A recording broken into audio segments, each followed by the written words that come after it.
Yeah, attendees can't join until you start it. Got it. Do I have to do all Beth's parts? Are there people joining us? No. Oh, wait, 3. There's 3 of us. Yes, we do have it. Oh, yeah, Ooh. we do. Carrie Hammer and Velvet Queen. Velvet Queen. Exciting.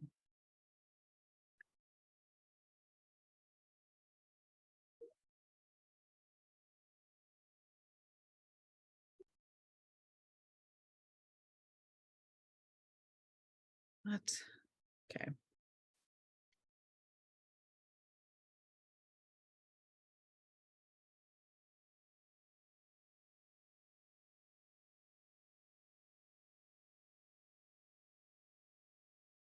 Oh my gosh.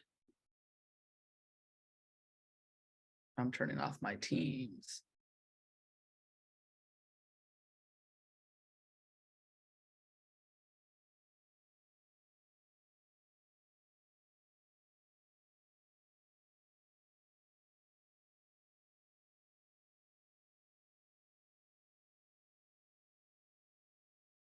But she can't sign in. That invite was sent to.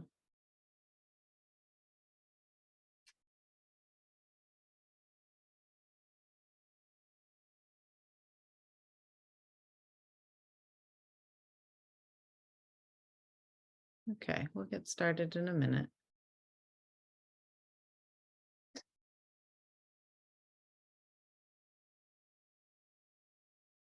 Oh, there's 5 attendees now. And they can all see us. You might want to ask what league they're from, because people can't see that prior to joining. Oh, I just texted them. That was just a second ago. Got it. But they can hear us right now talking. Yes, they can. So, yeah. So, hey, friends, drop what league you're in into the chat. I'd like to know. We're going to get started in just a minute. And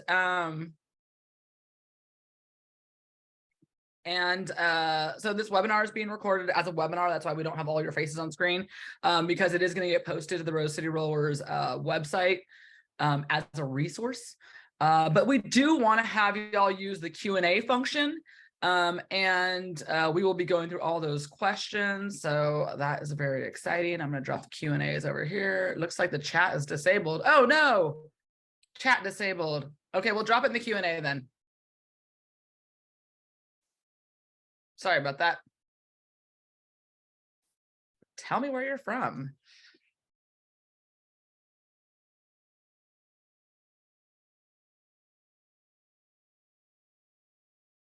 Okay, I'm going to go ahead and we're waiting for a couple more people. Namely one of our panelists, but I'm sure I can get through this if not. Hammer from Flathead Valley Roller Derby in Kalispell. I think you guys have come here and played before. You played one of our home teams. Lost Anarchist. Oh, hi. I know you.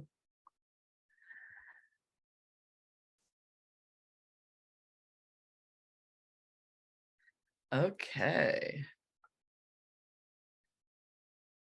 All right, let's go ahead and do this, because the whole point of the lunch hour thing is that we keep the presentation fairly condensed so you can ask all the questions you want to ask. And so we're going to go ahead. I'm going to share my screen, and yeah, and then let's do this thing. So as we're going, go ahead and you can drop your questions in the chat, and then we will get to those. I'm going to go ahead and take this full screen. There we go. All right, let's do this thing. Okay, so today we were talking about Derby scholarships, creating a program, how to start and fund a scholarship program. What we're going to go over, why create a scholarship program, because you always got to start with the why, right, Nance? Who it serves and who it helps, the basic processes, how to fund a scholarship program, how to administer a scholarship program, and the next steps in accessibility. I think I need to backtrack just a minute. I am Rocket Mean, aka Kim Stegeman. I'm the executive director and founder of the Rose City Rollers in Portland, Oregon, the longest living modern roller derby employee. I have been a full-time employee of roller derby for 17 years.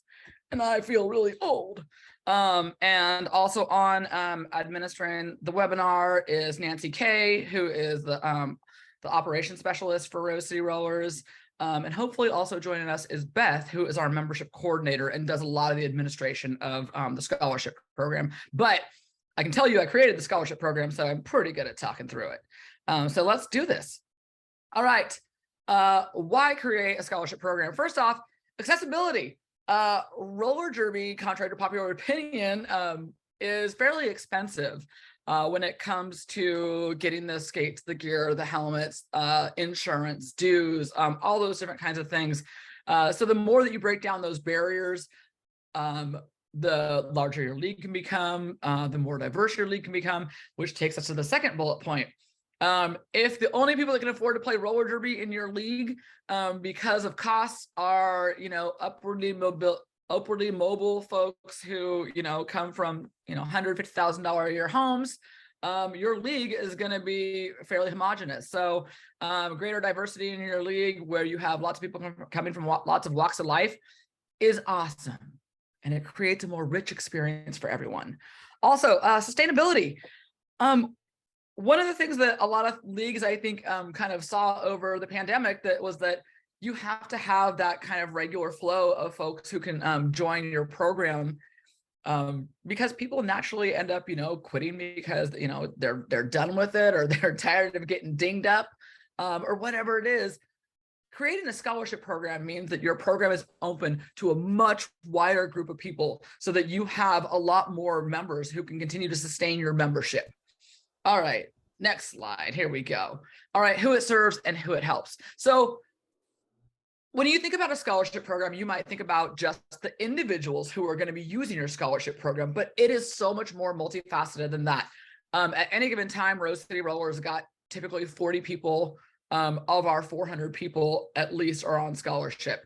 And the beauty part there, like we just talked about, was you can bring in lots of individuals from varied walks of life, which leads to a larger, more diverse league, which in turn makes for a league that better represents the community that you come from, and also makes it so you can give back to your community more, because you have more people and you also have people from all over your community, not just one group. Next, I'm going to have Beth jump on. Let's see your face, Beth. Hi. It says you have to start my video. Oh, Nancy, start Beth's video. Beth, why don't you take us through the basic process? Yes. Hold on, but you can, because you're the host. Oh, I'm the host.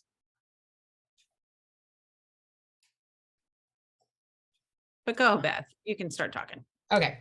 So essentially the scholarship process looks like the applicants will apply, and we've been doing it through SurveyMonkey, but realistically you could do that through any form, things such as like Google Forms, things like that.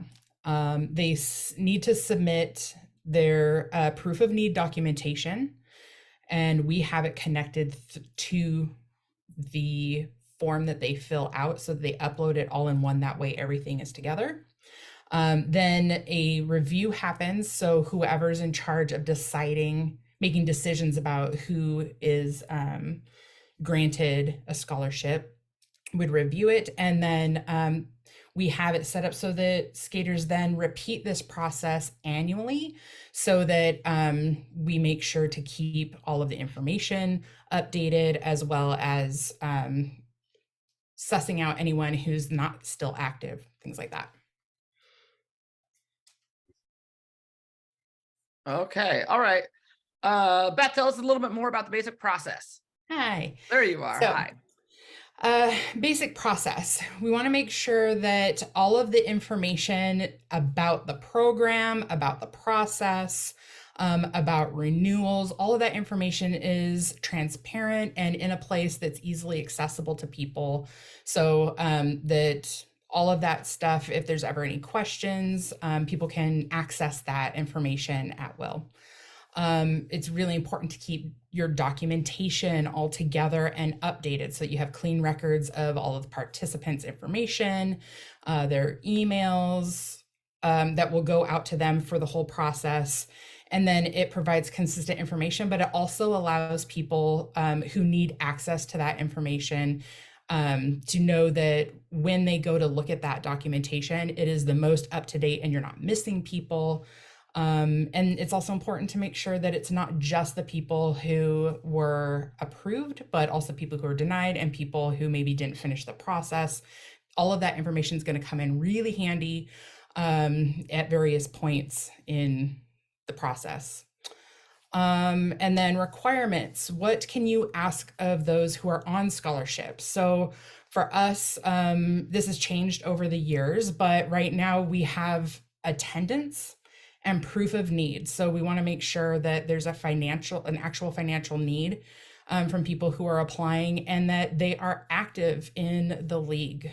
At one point we had some volunteering requirements, but we've since decided that that's probably not the most equitable way because, as we have folks who are lower income families, a lot of times don't have access to a lot of extra time, transportation and things like that. And so we realized that that was actually creating a barrier to access. And then we personally require either tax information or at the very least a proof of free or reduced lunches, which is an Oregon program that has a financial barrier or a financial threshold. And that works really well for us to be able to say we can point them to that information and say, if you fall into these guidelines, which are set forth by the state, then that works really well for us too. Okay. So I'm going to use an RTR scholarship, the RTR scholarships, to demonstrate the difference between hard and soft costs, because it's an important component of offering scholarships. So currently we offer 100% of your dues covered, insurance covered for the juniors. The asterisk means the insurance, team jersey, and travel team expenses for travel team skaters. Those are all only applicable to juniors. And I say that because of the fact that the juniors, we get a lot more funding for scholarships for youth than we do for adults. But here's the thing. Dues is not something that I am actually paying out money. Dues is a decrease to my income. So that is a soft cost to me. And as long as I'm bringing in lots of other people, then it's fine to not capture dues from those people who are on scholarship. So soft costs. With the juniors, so if I were to offer insurance to the adults, right, that is a payment directly to the WFTDA. That would be a hard cost. But with the juniors, we buy a bulk policy from JRDA. And so I pay a flat rate no matter what. And then however many juniors are in our program, they're all covered. And so what I do is I have each junior pay $25 for $35, I think, actually, for their insurance. And then they're like little by little over the year that all the juniors that are joining are paying for that policy. And so that way I can offer free insurance to anybody on scholarship. So that makes insurance for juniors a soft cost. It is not me paying hard money out. Now, team jerseys and travel expenses, those are both hard costs. So those are things that you really have to look at and go, okay, can I afford that? In the grand scheme of things, jerseys don't cost a ton. It's basically like a couple $100 per person to cover a scholarship skater for 2 travel team jerseys and a home team jersey. Travel expenses, on the other hand, they used to be minimal. And we actually have to reevaluate our scholarship program this year because of the fact that travel costs have gotten so outrageous in the junior programs, and the travel requirements are kabonkers. So in the past, travel costs for a travel team skater was, between like $200 and $500. And so that could be absorbed for, the handful of kids that are on travel team. That number has shot up to almost $2,000 per skater this year. So now we have to go back and go, okay, we can't really kind of cover all those costs. So I want to tell you guys, it's a really good example of when you're running a scholarship program, you have to evaluate what you're doing with it kind of based on, what scenario you're in right now. I mean, I'll tell you that, over time, at different times, we didn't have any requirements for scholarships when people were coming back from COVID, because that just didn't feel right, because so many people were like ebbing and flowing with whether they could participate. Now that we're back to kind of like full seasons and stuff, it does feel right to have something like that. So again, I just want this to illustrate that a scholarship program is not a set it and forget it kind of a thing. All right, I'm gonna take this next slide too. This is probably one of the ones that y'all are very excited about, which is funding a scholarship program. So things to consider. First off, what can the league afford? Next, what can the league fundraise? These are two big things. So, and then talking about grants. So first off, what can the league afford? You need to look at whether or not you're going to give out scholarships, like only to a threshold of what you have funded, or are you going to give out additional beyond that, where you're like, okay, we have enough, we've raised, $2,000, so we're going to give out $2,000 worth of scholarships, and we're going to make them either 100% funded, or a bunch more people get half of their dues covered. However you want to do it, you just have to go, okay, what is the first piece is like, what is the budget that we're working with? Or can we give out, kind of an unlimited amount, because we're only going to give out soft cost things, and we have plenty of other league members. Also, you have to think about like that conversation about how many people are going to be allowed in the program is really important. So RCR has been doing unlimited scholarships.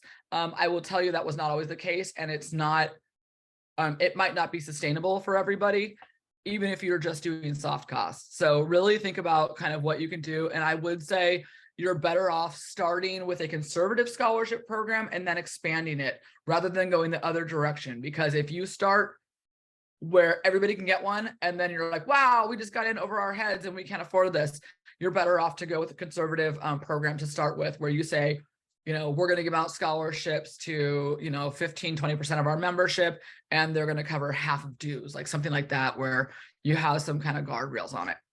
All right, what can the league fundraise?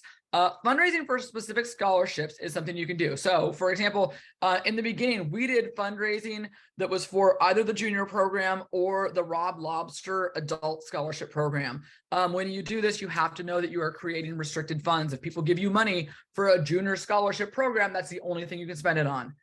If they give you money for an adult scholarship program, that's the only thing you can spend it on. And you need to make sure that you have the proper bookkeeper / accountant who's going to track that money properly and not get you into hot water with the IRS if you are a 501c3.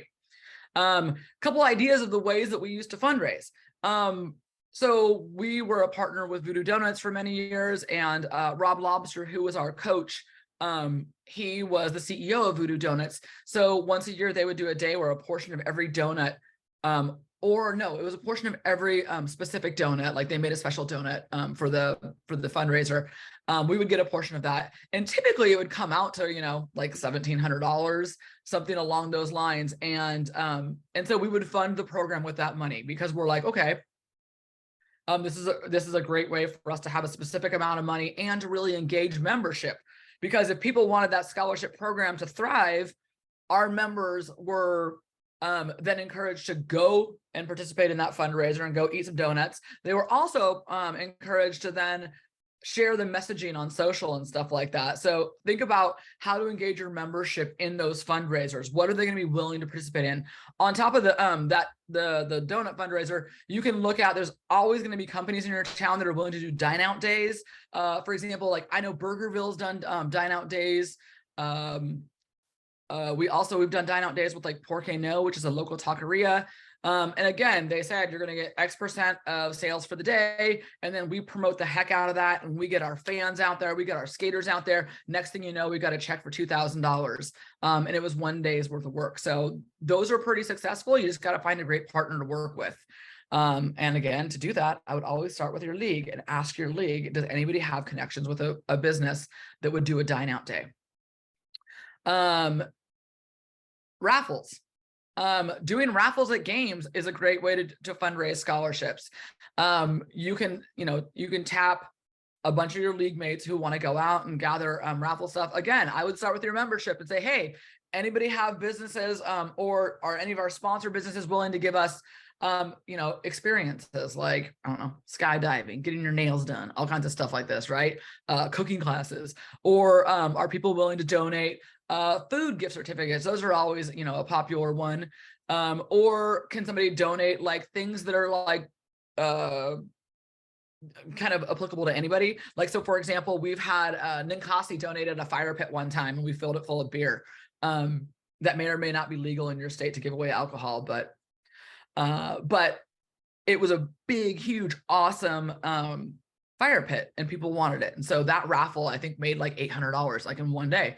Our season opener, Two Town Cider, gave us a smoker, like a huge full-size smoker. And then we added on all kinds of gift certificates from different restaurants and a bunch of RCR swag and made it into this really awesome package. And again, that raffle brought in $800. So, I mean, you can do these things if you just kind of plug them in and, you know, plan out a few of them, especially if you want to fund a program, you know, for the coming year. So all your fundraising in 2023 is funding your scholarship program for 2024. That's a good way to do it. So you can pace it out throughout the year and keep that excitement going for people. That's also a good way to build up to launching a program. Initially, RCR gave out a number of scholarships that we could afford and gave half price dues, and skaters only could apply after they'd been with the league for 6 months. Half price dues, I think, is a really good idea because it's a good way to spread out the giving to more people. I will say that you can only apply after 6 months. That is really kind of, that is creating a major barrier to participation. So I wouldn't do that. I would just look at, are there other ways to make sure that people you're giving scholarships to really want to be there? So we do like a day where people are, or like a 4-week series where people are like coming in and training like 1 day a week, and then they decide whether or not they want to join. At the point that they join, they can get a scholarship. Grants. I know everybody gets super excited about grants, but I will say there are a lot of grants out there. They are much more applicable for youth than they are for adult. You need to find the nonprofit organization in your state. For us, it's NAO, it's Nonprofit Association of Oregon. That, or there's things like Grant Station, but really at the end of this, there's a resource link. We did a webinar on grants. So check that out, start hunting for grants. I will tell you, a lot of times grants will fund scholarships. They'll cover things like dues and insurance. Most will not cover travel. So don't go for that because you'll get shot down. Go for creating a lot of access for a lot of people. The other thing, when you go for grants, you need to have your books clean. You need to have a bookkeeper doing all your jazz because you're going to have to send all that stuff in to try to get grants. I will tell you that RCR in a given year receives between $5,000 and $20,000 in grant funding towards scholarships. And that is because grant funding is not something you can predict. So, you know, some years we'll get like $5,000 from Multnomah Athletic Foundation. Other years we'll get, you know, big, huge state grant that comes in that is, you know, kind of a one and done thing, but is going to fund a lot of stuff that we have going on with scholarship skaters. And then so on the flip side, we typically plan on paying $5,000 to $20,000 in scholarships or giving away that much. So lots, I hope this slide illustrates there's lots of ways to pay for scholarships. But you do have to get kind of organized with how you want to do it. And my recommendation on there is always making the program more open to more people, and then scaling as you get better at doing a program. All right, where to start? Beth. Find my unmute button. Okay, so when we're talking about budget, you want to think about what can the league afford, like Mean was talking about. You need to really have a good understanding of the hard and soft costs involved and what direction you want to be taking your program, and how you can fundraise leading up to launching that program. Your technology, what can the league use to track the program? We have a really big community here, and I use a Excel worksheet. So it doesn't have to be anything like really out there or special. Like a Excel worksheet will work great for this. And then your process, how will it be implemented and what are the barriers to access? So you need to be thinking about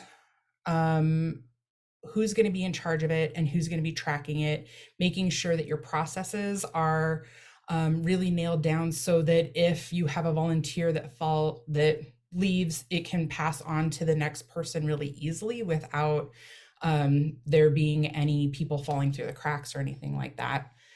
What else, Bean? Let's dive into the how to Right. administer. Well, I How to will say one thing is that we do have a membership management system. And Mhm. so while Beth does a lot of the tracking in Excel because it's just a really good place to capture all that information, we also use technology like SurveyMonkey to capture the information when people are applying, because that gives it to us in a really concise location. And then we use a membership management system to track.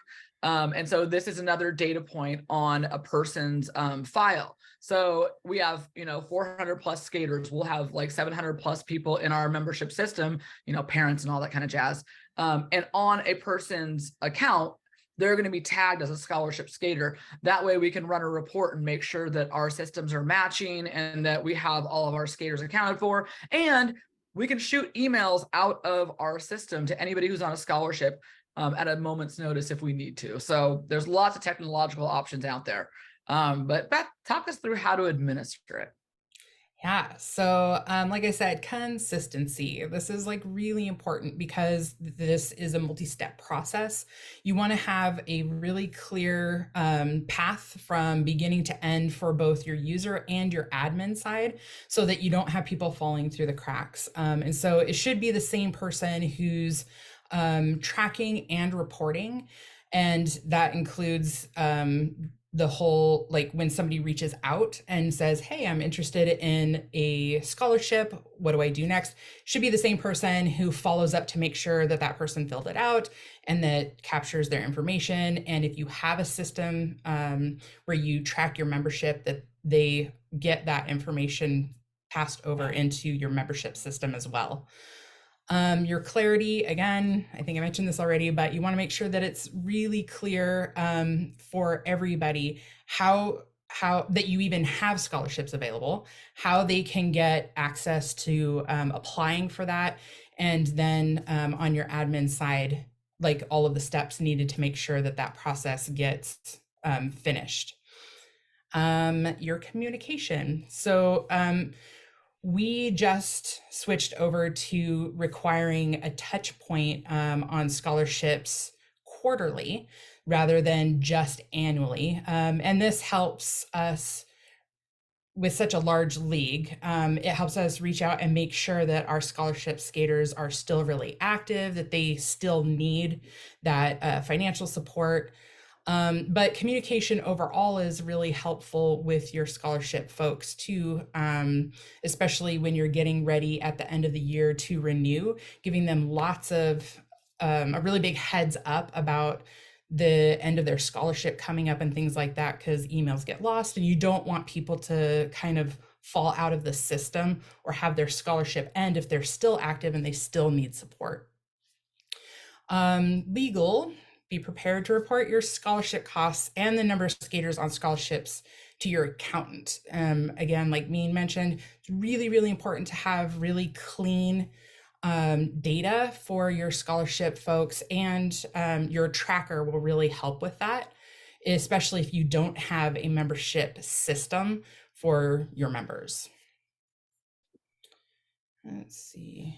And then this little note about our personal reality that we have like had a lot of iterations of this program, and we've been looking at needing to update our policy so that people on scholarships are maybe paying something, because we have had the issue where people get injured and they don't tell us, and then maybe they just don't come back. And so this is why we like implemented the quarterly touch point.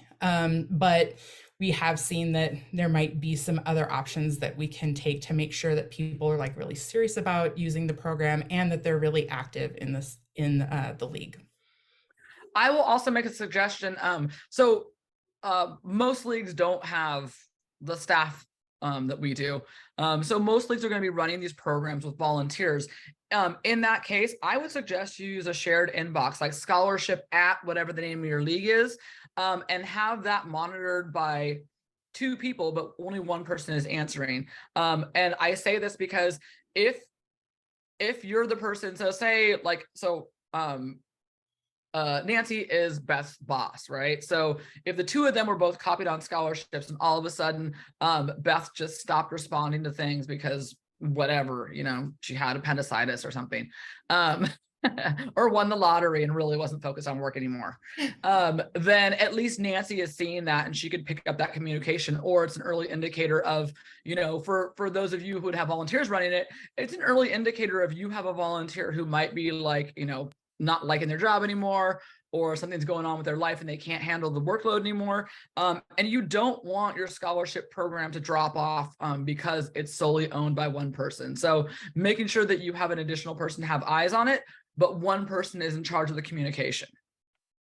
Okay, up next, tell us about the tracking doc that you use. Yeah, so my tracking document looks like this. You'll see down at the bottom, we keep all of each year's documentation all within the same document, and then just keep each year on different tabs. We used to separate them out by ones who were denied and ones who were approved, but this year I'm just keeping it all in one document and using color coding to just make it a really quick view. And so essentially it's like really basic stuff: name, your skater name, your application date, if they were approved or denied, if you've got notes about their situation, that's really, really handy, especially if there are other people who need to understand the situation for somebody who is about to be approved or who has just been approved. And I can actually make this like an empty version of this document available to folks if you're interested in that. Awesome. And you can see down along the bottom too, there's all the different like times that we've done it, because we've been doing this for so long. So it goes back pre-2014. And we keep it all in one place. All right, Beth, share the application questions we use. Yeah, so just like, so you can get an idea of the types of things that we ask. We don't just ask like the financial name, email stuff. We also want to know why they want to be here, how they plan on being involved, like why they're going to be an active and participant in the league, and what their kind of like plans are for being involved. So especially if you skip down a little bit, we talk about it's run on volunteerism. What is your planned contribution to the league? So then this way we get an idea of whether or not they're really hoping to be an active participant, or if they're just bored and looking for something to do. It gives us a little bit better idea of what to expect out of them over the coming year that their scholarship will be active. Okay. And don't forget, friends, this entire thing is the whole deck is going to be available to you. All right, so let's talk about next steps and accessibility. So first off, you bring in all these people on scholarship and there's still the issue of roller derby is very expensive. I will tell you that we built our lending library in, I think, 2012. And it was grant funded by a Nike Community Impact Fund grant. Now, a lending library, if you don't have your own venue, there are ways around it. You can figure out how to work a lending library. But if people get in on a scholarship and then you have a lending library, so we have got Rydell skates, S1 helmets, 888 and 187 pads, and we've got like, I mean, a huge variety. I think we have well over 150 pairs of skates. And we also go from ages 7 to age 60. So you could look at kind of what are the sizes that you really need, and how many people will use them at a given practice. We have a variety of knee pads. We have kind of the smaller, low profile knee pads. Then we have the really big vert pads. We have a variety of wrist guards and S1 helmets. We have a huge, beautiful array. So we color coded it. So all of the like extra larges are yellow, the larges are blue, you know what I mean? It goes like that. So it's really easy to monitor things. We'll probably we're about to revamp our lending library to make a new thing called rent and roll, earn your gear, because we're going to move on to the next generation of a lending library where people actually earn their skates and pads. We'd be happy to share how our lending library is done. We should probably actually put together a seminar we could do a webinar from the inside of the rent and roll, which would require a lot of cleaning before that happens. But a gear lending library is really fundable. And I mean, I think for us, our area is like a 10 by 10. One of the parents volunteered who owned a metal fabrication company, and he built a metal like cage. There's other ways that you could, build something like that. And then, we got a whole bunch of shelves and got all the gear in there. I believe there are definitely pictures of that on our website. And if you looked up rent and roll, then you're probably going to find pictures as well. So that is a very, very fundable thing. The other things that you can cover are insurance. I told you guys about how hard versus soft costs. Like typically I'll cover the juniors, not the adults. We do cover insurance for a whole bunch of our officials and things like that though. And that is a hard cost, but it's totally reasonable. Uniforms. Insurance and uniforms are both things that grant funders will fund. So you can add those on. If you're going to start with dues to begin with, again, start conservative and then expand from there. But adding on insurance, adding on uniforms, that just increases the accessibility of your program. And again, travel. If you've got a travel team and that's what you want to fund, I highly suggest you go looking for donations and sponsors, because a lot of grants are very specifically do not fund elite travel. So be really, really careful when you're applying for grants that you know what you're applying for and you're really picking out those fundable items. Again, we have a whole webinar on grant funding.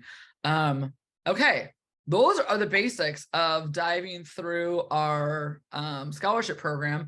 We also have on here, we have a budgeting webinar, we have a grants and fundraising, and we have state nonprofit association. So on here on this last one, you could actually, you'll be able to click on there when this gets uploaded, and you'll be able to see what you have in your state. But watching the budgeting webinar and watching the grant fundraising webinar are definitely some kind of first steps. But I'd love to open it up for questions. Go ahead and drop those into the Q&A, and let's get it going.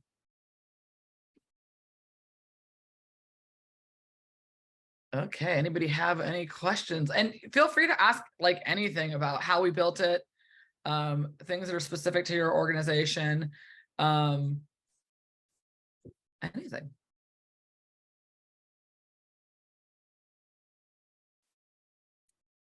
can't believe there's no questions. We've never had a webinar with no questions. We have a question. What? How do you evaluate proof of need based on tax documentation? What are the thresholds you've found worked for you? You want to answer that, Beth? Because it comes from the government. It comes from the government. Yeah. So to just make it really easy, we utilize the Oregon State guidelines for programs. In our case, most often we use the free and reduced school lunches program guidelines, but you could use housing assistance. What's the other one? I think there's one for like energy assistance and things like that. They're really good guidelines. They've done a lot of work to figure out what those guidelines are. Realistically, we don't need to abide by any of those, so you can just pick whatever makes sense for your league or your city, but we utilize the stuff that the state has put forth. I think the biggest thing is you have to have consistency. Like whatever you do you just have to be able to document what it is. But for us, like the state information on who has need is pretty readily available, and I'd guess that is fairly consistent across the country.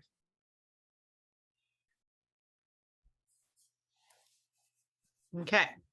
My league is in the situation where we are not allowed to sell items where we practice at. What are some suggestions you have for finding a way to still raise funds? You're not allowed to sell items where you practice at? Well, then I would go online. So first off, you could make a Square store where you could sell different items. You could make, you could go to Give Lively, and they have amazing donation resources, where you could do a text in fundraiser where all of your individual skaters could go out and solicit donations. Like you could do like an email, you drop the link in there to Give Lively. It has like the thermometer thing and everything that's really fun. You could also do, if you were going to create merch items that were going to fund your scholarship program, you could post those onto social media, and so you could sell them via Insta and Facebook. And those have been really successful for us, especially like if you're selling an item that is a merch thing that people are like, oh, that's rad, and it's for a good cause. I mean, you're going to be able to sell a shirt for $30, no problem. But that is interesting. I wonder why you can't sell at your league. There was a follow-up that it's through the city and they don't allow it. So it sounds like maybe the space is city space. Oh, okay. First I would ask, if you're a nonprofit, then I would go to them and ask them what kind of fundraising is allowed in your space. Because there might be other rules about fundraising as opposed to just general commerce. I would look into that. But again, I would take things online and I would get out into the community, because even if you're not allowed to like promote or sell anything in your venue, you could have sponsors who are supporting your scholarship program and creating accessibility. And you could be promoting them like on your social media pages. And you could be, if they're like a restaurant, you could, create a mechanism for sending your skaters into to their restaurant on a regular basis. You could have their logos on your website. You could have their logos on your jersey. I mean, I would only do that if they gave like $10,000, but that was an aside. So yeah, I would get creative with how to bring in those funds that were outside of, kind of the four walls.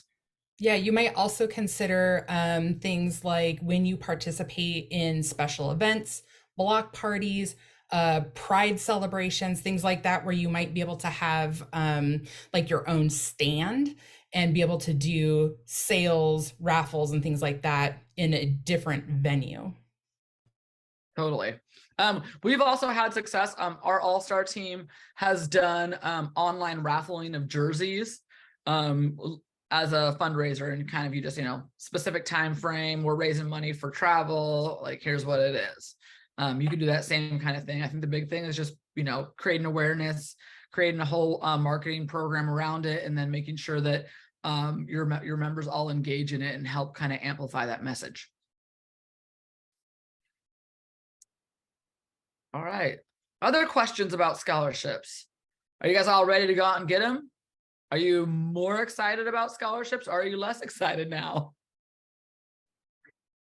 Okay, here's another one. Do you have other programs that reduce dues that aren't related to need? For example, sibling discount or other discounts? Yeah, Beth, go ahead and you can explain that. Yeah, we do. We have our system set up with different levels. So we have 1 skater, 2 skater, and 3 skater levels. I don't think we have any families that have more than 3 skaters in them. And so then with each additional skater, they get a small discount. So for example, we might have 1 skater level at $55. And then if you've got a second sibling or something like that, they're in the system as a 2 skater family, and they only pay $94.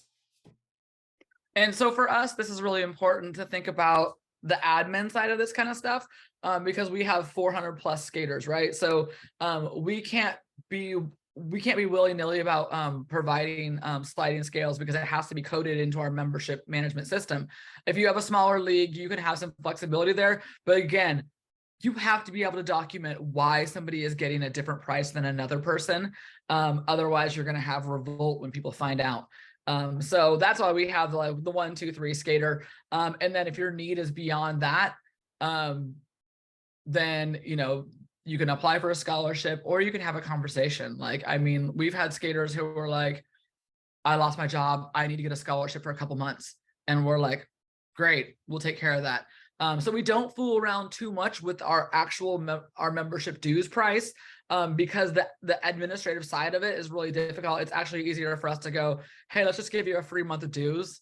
And so you can kind of get ahead. And so we'll, and again, like that's Beth's job to talk to people when they're like, hey, I'm having an issue, because her job is making sure everybody pays their dues, everybody has insurance, all that kind of fun stuff.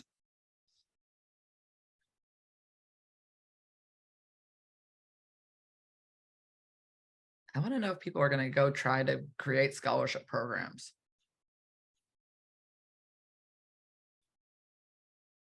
It's not a difficult thing to do. And I think that you'll typically find, some of your big brain boofs who want to sit down and talk about how to make the program sustainable, how many people can be in it, what we can afford, all that kind of stuff. Okay, well, if there's no other questions, then we'll go ahead and get wrapped up. We will get this deck uploaded to rosecityrollers.com on our resource page. Yeah, feel free to take a look at it. Don't forget, there's gonna be those links on there for the different resources with the budgeting webinar, the grant and fundraising webinar, and the link to all the list of state nonprofit associations. So without further ado, I think that's gonna be the end of it for the day. I thank everybody for joining us, and we wish you well in your quest to create a scholarship program. And if you end up having questions and stuff, you can email scholarship at Rose. Is it scholarship or ships? Is it singular or plural? Both will actually no. get there. I was gonna say, I think we have both, but yeah, they both will get there. Oh, great. Okay, so scholarship or scholarships at rosecityrollers.com, and we can answer questions for you as you're getting your program off the ground. All right. So good luck, everybody. Have a great day, and we will see you soon.